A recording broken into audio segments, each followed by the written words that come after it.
it's Kellen. And today on Diversified Game, I want to be clear. I have an African American who has relocated to Kenya to do some venture capital.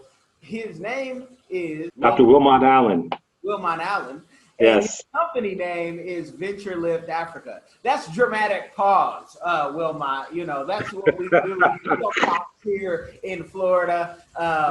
Anything can happen. So, Wilmot, welcome to the show. How are you doing? I'm good. I'm good. You know, I was like, man, he's really young to have a senior moment. So. Hey, there's gray hairs in here. I definitely that. So, you know, it's all good, but we still feel real young and youthful, God willing. Yeah.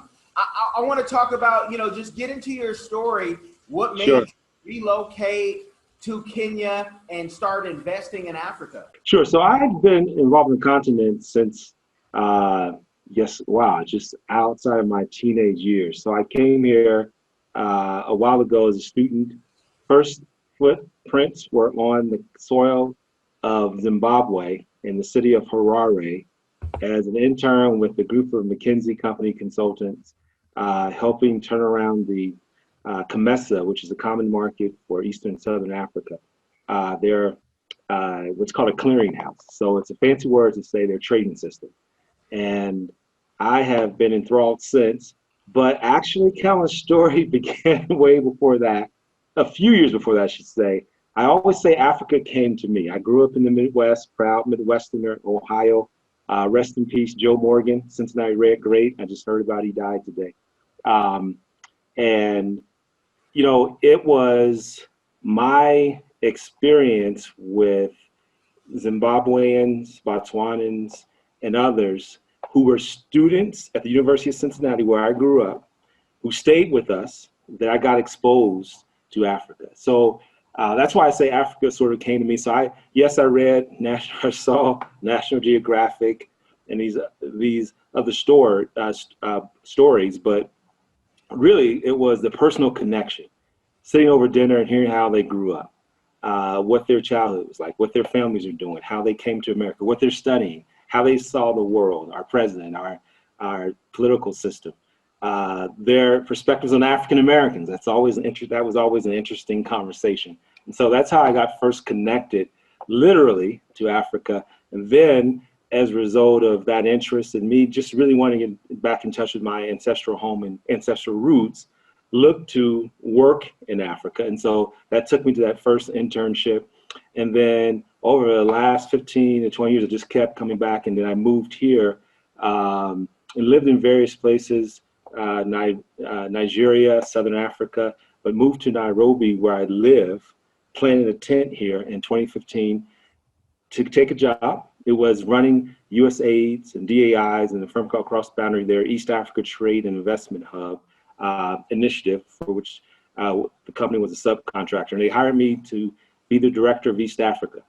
And I have remained new sense of mission, started a company, joined a fund, and really pushing on some interesting things.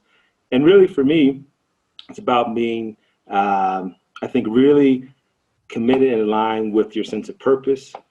Being here, I think for most African Americans would say this, I don't think this is controversial, there is psycho-spiritual peace that you have in being reconnected.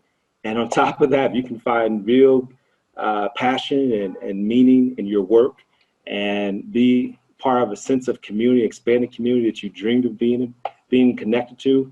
It is all good. And so I'm very grateful. Wow. So it really all started from the Midwest. And, you know, you said a lot of big names. I mean, you said, you know, McKinsey, if you guys don't know, you know, they do business all over the world. And that's not like, how did you even get connected with there? Because, I mean, you have degrees from, you know, so you're right. Georgetown and all these places. So how did you get connected? So I was a student at Harvard at that time.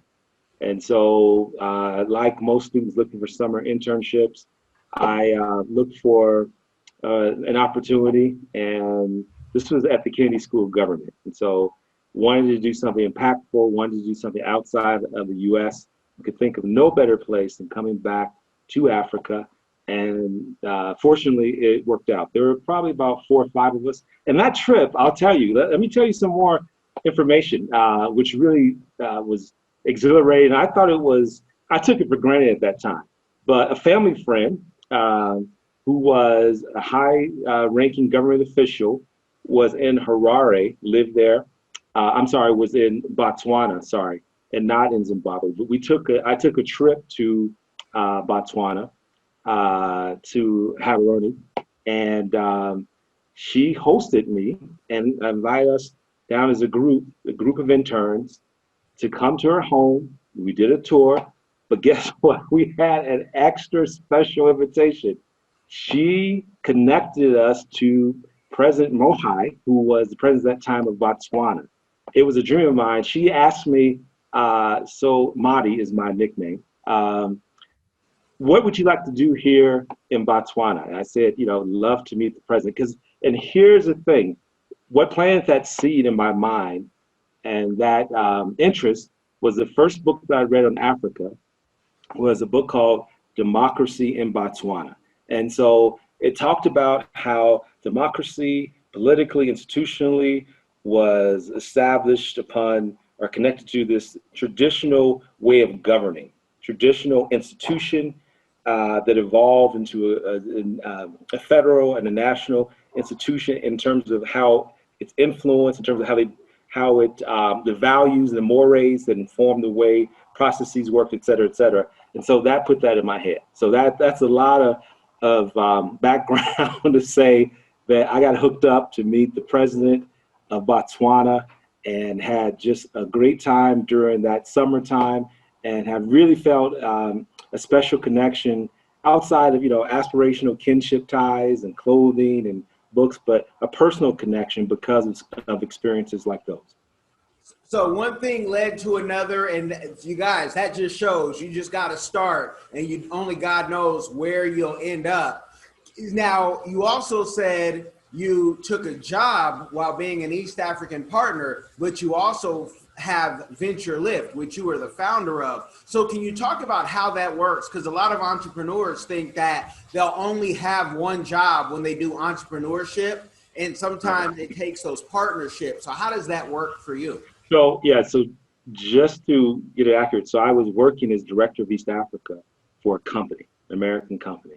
And one of the things that we did well was this. So our mandate was to facilitate what's called closed investment transaction, closed deals, getting the deal done, 50 million a year. We did, in my two and a half years there, over 120 million, both for what was called the Trade Hub and independently.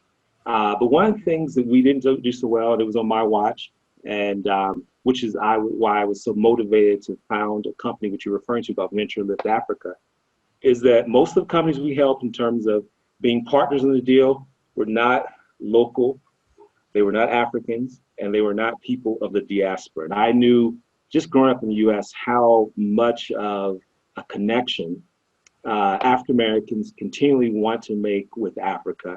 I also knew, being on the ground here, how vital it was in terms of economic self-reliance for more Africans to own more companies and businesses that are being funded.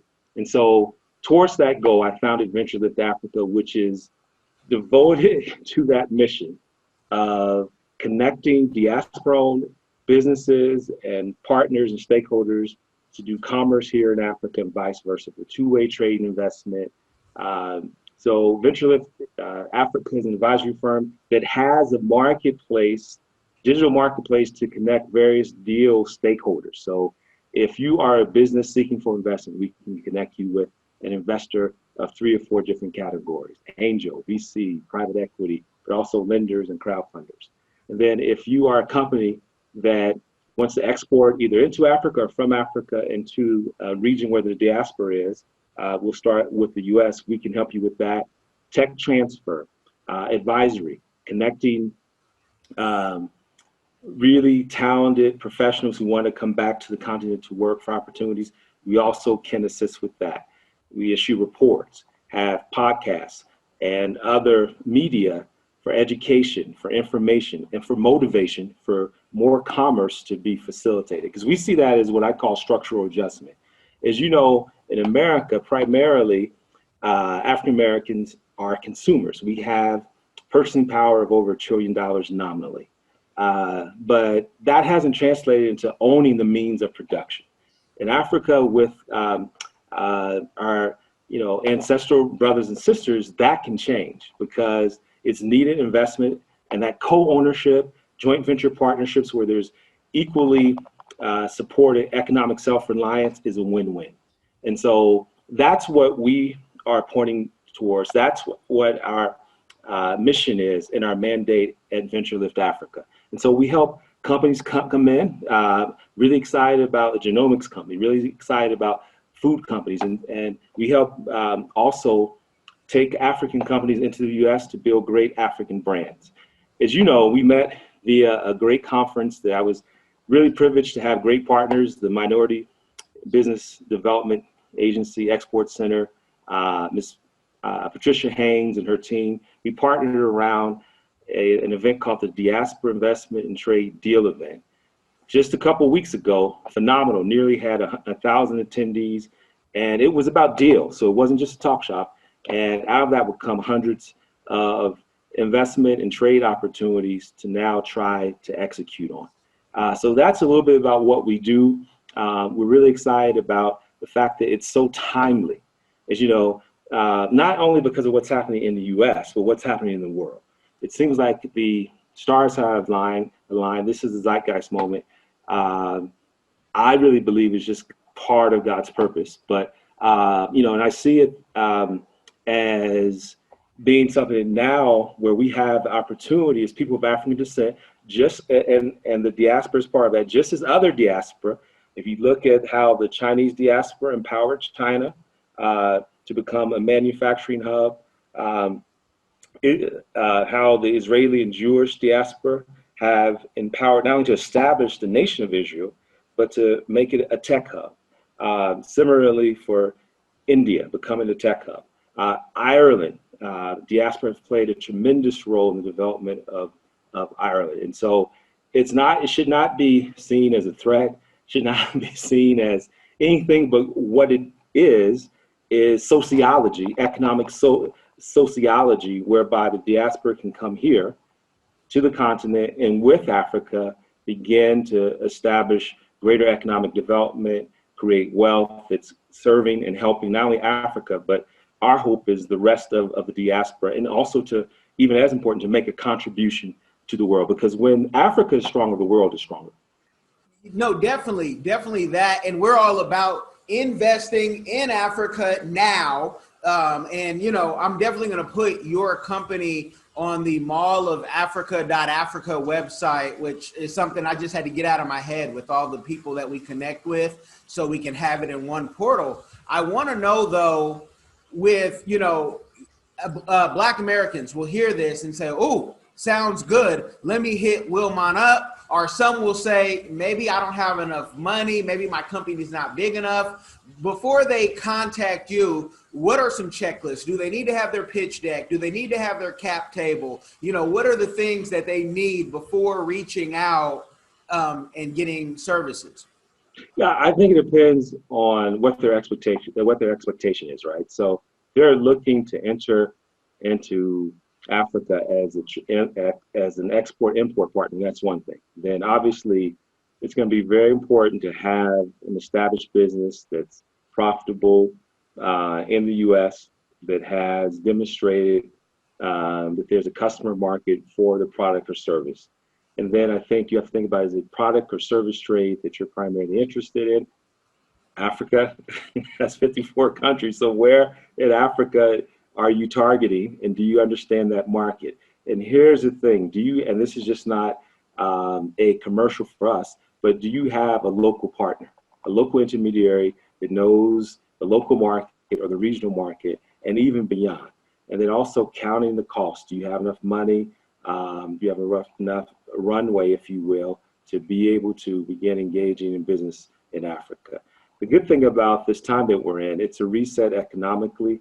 A lot of people have more time than they realize by virtue of working from home or being at home more. And there are lots of great resources to self-educate and really to cultivate an understanding of how to do business in Africa in its diversity. And that's really important. in its diversity, by sector, by industry, by country market, by demographic profile. There is a lot of enthusiasm and interest around this Africa Rising narrative, which is pitting its hope on the expansion of the middle class. But the reality is that the middle class in most countries is very, very much, it's a smaller demographic, but it's tenuous as well.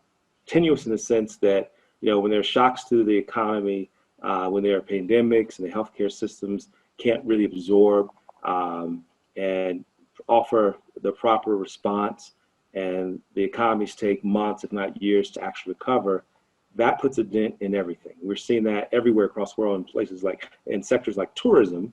But, if you are looking to invest here, you have to really have done your diligence, working with partners and others to really figure out what the impact certain shocks are, especially as we think about the impact of this pandemic. No, that is awesome. And I'm thinking about right now the person who says, okay, I don't have a local partner. I'm sure Venture Lift can help me. I have some capital. I'm not sure if it's enough. Maybe I have 50,000, but let's just be honest for, your average person during this pandemic, they might say, look, I have $10,000. Can I make it in Africa? I have 10,000 to invest into the business, solely into the business. I'm a plumber, I have my tools, or I have my trucks, I can get them there. Is 10,000 enough, or do you need 50,000? Because I'm gonna just be transparent. I've invested in small little things just in Mombasa alone, and I've doubled, my money in sales into beauty shops, buying wigs for beauty shops. And it didn't cost me a lot of money, but I can double my money, and I'm trying to show how small investments. But Venture Lift is dealing at a much bigger level, people. And so I just wanted to be clear so, people that need your help can get your help, and those who aren't ready yet say, let me, level up. Well, look, let us be clear. So we work with a variety of businesses and individuals, right? Startups, early stage companies, yes. Small, medium-sized enterprises that are growing, yes. Large corporates, yes. So it really runs a spectrum. What I would say is, be smart, understand your risk profile and your capacity for risk. If you only have $10,000, please don't bring it to Africa during this time. No, seriously, just don't. Yeah. But it is the case. You're right. You can get into, as an angel investor, certain deals for that level of investment. But it's not for the short term. So if you got a quick return, that's great. That's probably an aberration, right? In terms of investing in a startup, you have to really have, a patient capital perspective, as it were, to be able to say, look, I understand this company needed seed capital, but I may not receive my return for a few years when other investors come in, et cetera, et cetera. And so I think you have to be very, very realistic about that. But there are all sorts of ways, I think, to invest. And there isn't, there are opportunities that require different risk profiles and different investment amounts. So I'm hesitant to say in a really, really rigid way that if you have X amount of money, you can do Y. I think it depends upon a lot of different factors. But this is not the time to risk capital during this pandemic. Businesses are closing down. Families, are really stressed. And so, but what we're doing, and we've had a number of webinars, and we had this event in the midst of the pandemic, is preparing for this reset, identifying the opportunities, connecting the right partners at the table, so that when it is a better time to say go, the green light comes on, we will be ready. But there are some sectors like healthcare that are right now, right? They're very much right. And then there are others, as I said, like tourism, that may not be. But then there are some assets that are declining right now where you can come in and maybe acquire a company that is stressed. especially if you have the cash resources and other resources, and here it is, the technical expertise and understanding as to how you might grow that business based upon your experience in a different market, and can find a local partner to help you, that's a different opportunity set. So there is not one way to skin the cat. There are a variety of different investment amounts that you can come into the continent with. But I do think that you need to kind of educate yourself, work with a local partner, pay attention to what local populations and local businesses, local entrepreneurs and local angel investors are investing in. And take time to really, I think, understand how a lot of what's happening in the world is also affecting these frontier and emerging markets here.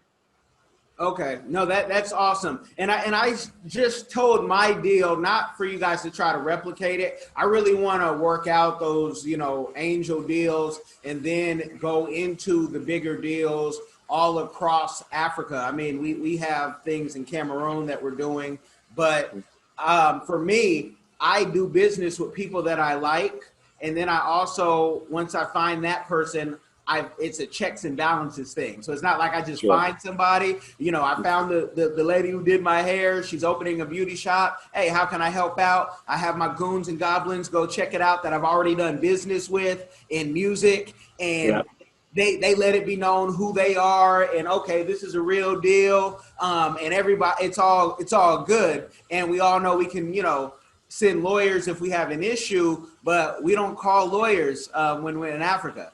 But we do our checks and our balances. Now, with what you're doing, could somebody who does the telephone polls, when we brought 30 people to Kenya late last year, we had a guy, he does a lot of money in telephone polls. And he was like, if I could get connected, I could show them how to do their telephone polls properly. Is that someone I should be sending to venture capital? Let me say one thing. So my company is Venture Lift, but we're not venture capital. You know what I mean? But they want that venture capital, and they want. What I'm saying is we're not a venture capital firm. I think that it's just word association. We actually connect companies to venture capital, angel investors, and private equity, and are raising a fund, which I'll speak to now. And that is we want to develop this angel investor network for individuals who have anywhere from $10,000 maybe to $200,000 to invest. But in terms of what you say, I would have to really look at that, because it sounds like something that would be funded by the government. That's always a risky endeavor in terms of when you'll be able to recoup your money. So that's a good example of an opportunity that may not be the opportunity you think just because you see it in the US. Here it may work differently. The economics of it may work differently. And so it's important to have that understanding before you actually commit to entering the market to take up that enterprise. Okay, no, I get it. And with Venture Lift, venture capital, you guys know, the dyslexia is real amongst those who are, geniuses, stable geniuses at that. But you are the glue. That's what people always tell me, that like you're the connector. So they just put you in one lump sum, but you are investing in Africa. I mean, just you're moving there and doing these deals is an investment. So being the glue, do you take a percentage of the company's, revenue that you set up, or is it that they're paying you kind of on a retainer basis as needed? Look, I think through our advisory firm, I think advisory firms have different models. Some of it is a combination maybe of equity and cash. Some of it may be pure retainer. I think, it's probably less desirable to work purely on a success fee basis. So it really does depend upon not only the transaction amount, but how quickly the payment will come in.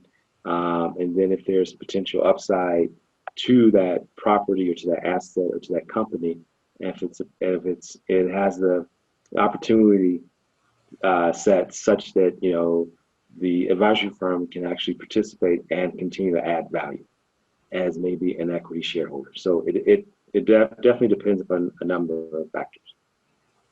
Okay, it depends. You guys like, should I go dig in deeper and say, give me an example? I'm not revealing to you my trade secrets, Kellen. I'm not going to tell you everything.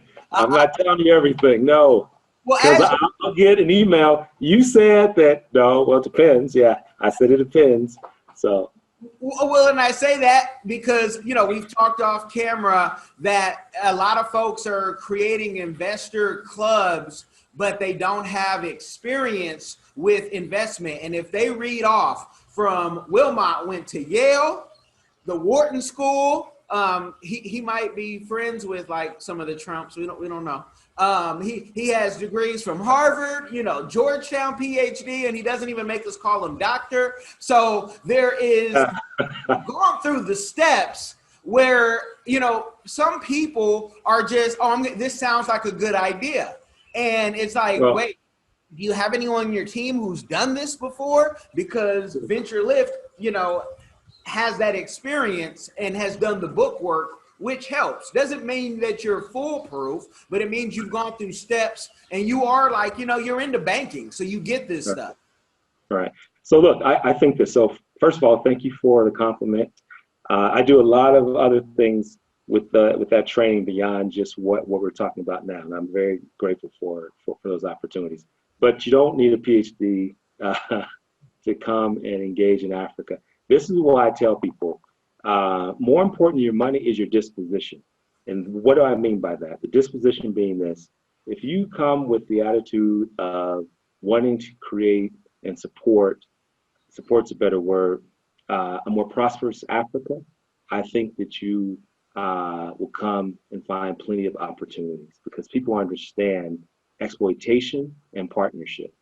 And I think as diaspora folk, as the the individuals now that have so much indebtedness to our ancestors who paid a heavy price so that we would have the opportunity to do what we do today, have the liberty, the educational opportunities, the career opportunities. It does behoove us to engage with the rest of humanity, but in this case, specifically the African continent and our ancestral brothers and sisters in a different way, in a way that's going to be more aligned with self-respect, with consideration, with love, with making sure that we support economic self-reliance here.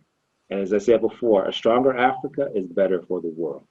And you'll be surprised. A lot of people come in with the wrong attitudes and don't get very far because no one wants to be exploited. It's a new day.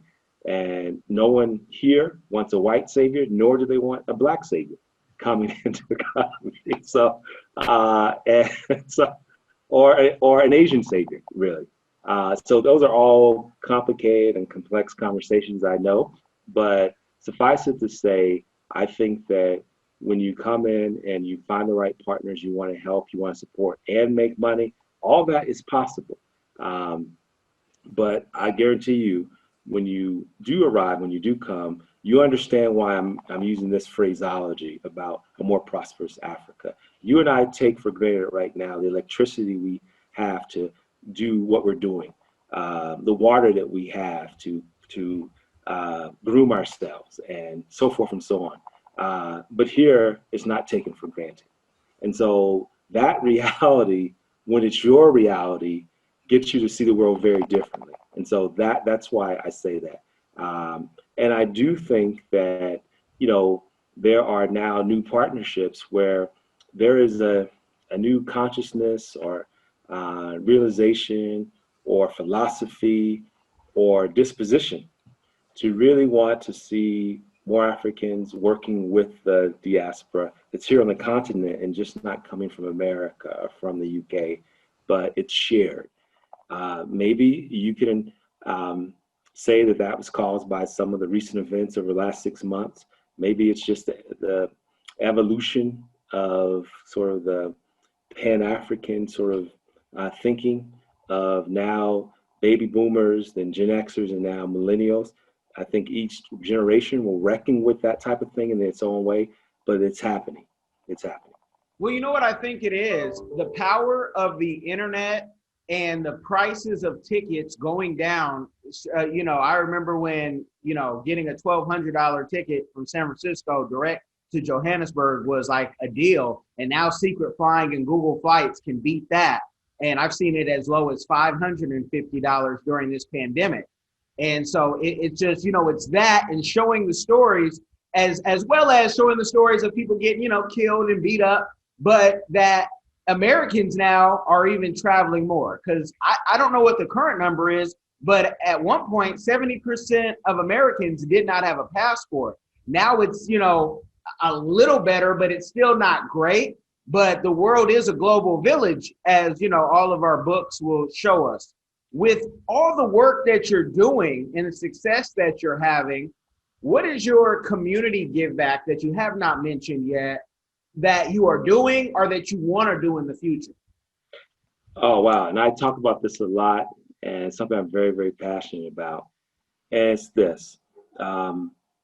There's a saying in the business community, particularly in the impact community, that the future is female.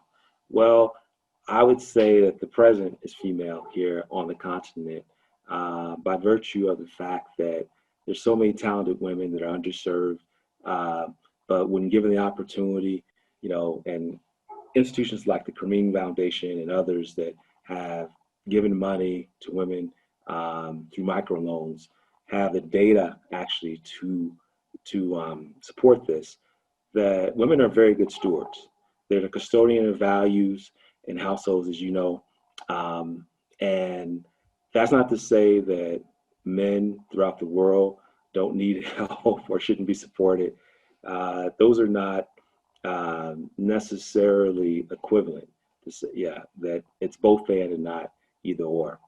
But here it is, to answer your question, it's this.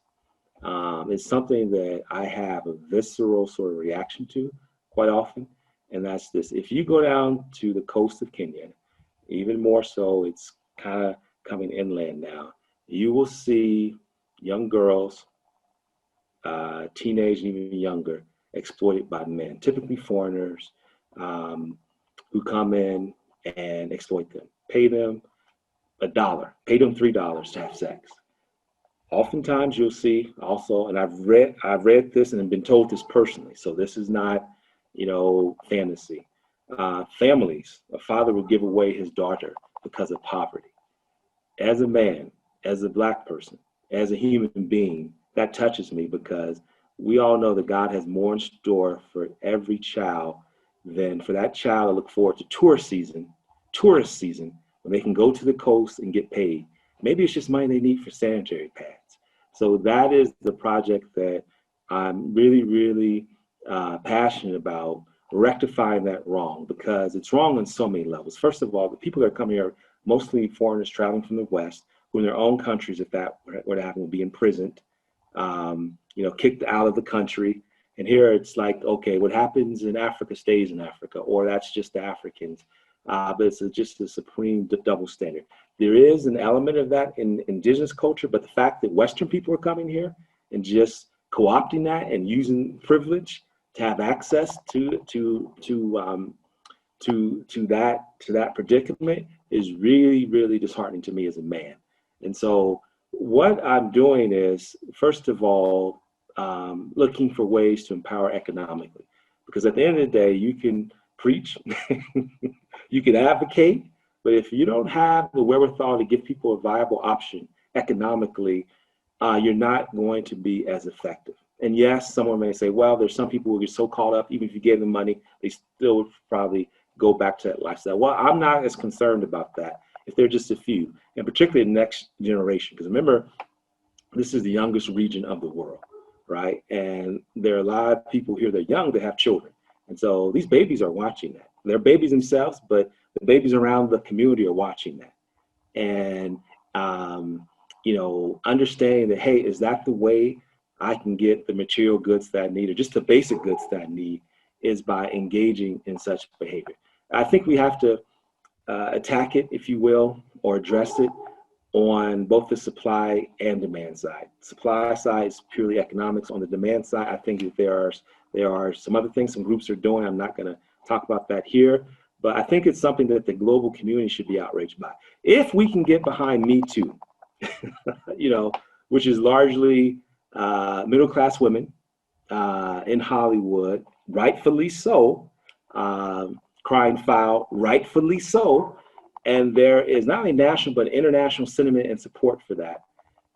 Shame on us if we turn our eyes away from this situation where little girls are given away by their families, or even if it's not their families, that happens anyway by people who know better, who should do better, and should be held accountable for such behavior. Because when people come to places like this, they enjoy safaris, but sometimes they mistake females for being part of the safari for a sex tour. And we need to shut that down as Black people. We need to shut that down as a human community and realize this. Archaeology, Kellen's now telling us this is, the cradle of humanity. So that's happening to Eve. That's happening to Eve's, the legacy of Eve. That's happening to her children. That's happening on our watch. And we ought to do better than that. And I use that metaphor of Eve just to say, that's happened. We're desecrating, if you will, our own heritage and our own humanity when we cannot respect that from where we came as a global human family and the people that are part of that heritage. So I feel very strongly about that. I think it will be addressed, but I think it's going to take a concerted, collaborative effort. And if you're watching, if this is touching a nerve in you, get in touch. I can put you in touch with the right people that you can collaborate with to actually address this. Well, definitely. And is it on this end, us giving money, or are there other things that we can do? Because I think, technology-wise, being able to capture these people in the moment, some things we've reported on with clients, they've caught people with other people's children. And also one of my clients did a story how a Mzungu was actually passing HIV throughout Kenya to these women, knowingly he had it. And that story was reported about 2 weeks ago. And I know it's not the first time because I've seen it in other headlines before, but is this something like places we can donate, or do people need I've done investigations in the past in another life. And is it like using those skills to say, hey, let's put something on the books? Because you're a foreigner. I'm a foreigner when I come there. I don't know if you're working on citizenship or residency or anything like that. But, as a foreigner, you can't vote. What can you do? Sometimes people ask. Yeah, for me, it's focusing on creating jobs. We're trying to direct more investment into the coastal areas, into poor areas, into the slums even. So it's part of a larger issue that relates to economic disadvantage. And so that is, for me, the heart of the matter. And so my advice would be, hey, if you're coming into places like this, and this is not the only place in the world. There are other places in Asia, Latin America, where you can say the same thing, but I'm here. And my eyes are on this. But as you consider coming in, doing trade investment, consider reaching back to serve, invest in, to trade with regions and people that are directly impacted by this type of a phenomenon, because it really is an economic issue. Of course, there are different grassroots organizations, Kellen, that are doing different things where people can donate for advocacy, for awareness, et cetera, et cetera. But I think the best solution is creating jobs and opportunities, giving access to education, and giving economic options to this population of girls. Okay, no, that's awesome, and I love it. And helping the women out. I just have to throw this in the air. Wilmot is one of the most eligible bachelors. Oh my God! Nairobi right now. You were talking about lights and water. I tell all of Africa that can afford it, get your water. Your big container so you can have your own water. Get your solar power. So even here in America, we should be on that. So we're not so reliant on the government. But this is good game to give. I don't want to give them a game overload. And I want to thank you, for coming on and sharing this. if you have any links of any of the organizations outside of your own that can help, we can drop those in the description box. Because I know like Bonga out there, and I'm going to introduce you to Chow shortly after this via WhatsApp. She's a radio host, but she has Bonga. She's a co-founder of that, helping with the mental health. Because I guess more and more Kenyan men are killing themselves and out of depression because they don't have anyone to talk to. But really what it is, Wilmot, I don't know if you've heard this story. I saw it on the news a year ago or two. And they were like, because we have to listen to our wives now because they couldn't beat their wives. Now they're frustrated. I said, what? I'm going to bring a whole busload of single men, eligible bachelors, all through Africa. And with bride price, of course. This is what I'll say. So I did two things. I put VLAfrica.com, which is our site. So register today. We're going to launch that after we get a critical mass of users on board to marketplace. So we're excited about that. That should be in the next 2 or 3 weeks. But register and then check out the conference, the deal event that we just had with the MBDA Export Center, DITI, Diaspora Investment Trade Deal Event, DITI.com. It's in the chat. But one thing I'll say, as I said to you before we started this story, where I would like to end it from my conversation perspective anyway, is Africa came to me in the US. And I'll say this to my fellow African Americans, the diaspora is very diverse, even in America, whether it's Jamaican or Haitian, Ethiopian, Nigerian. But get to know people in the diaspora in Africa, if you will, in America. First, prioritize getting to know if you're a Black American, the Nigerian person that you go to school with, or the Ghanaian woman at your church, or the Ethiopian person that you see at the restaurant all the time, the coffee shop that's drinking coffee like you, but you never speak to that person. Those connections are vital because not only will they, as was my case, educate you about Africa, but there's a subtext around engaging with Africa for Black Americans is that we have to deal with some of the miseducation, misappropriation, and misapplication of our history, of what we've been told, and how we have stewarded that in terms of being recipients and consumers of media, et cetera, that have had negative impacts on how we are perceived and perceive Africa. And so that would be my invitation. It's not a challenge, but my invitation to you who are listening, who want to engage Africa. Start where you are. You don't have to jump onto Kenya Airways with a direct flight from New York, from JFK to Nairobi to start. Start where you are, reaching out. There are lots of great chambers in the U.S., East Africa Chamber of Commerce in Texas.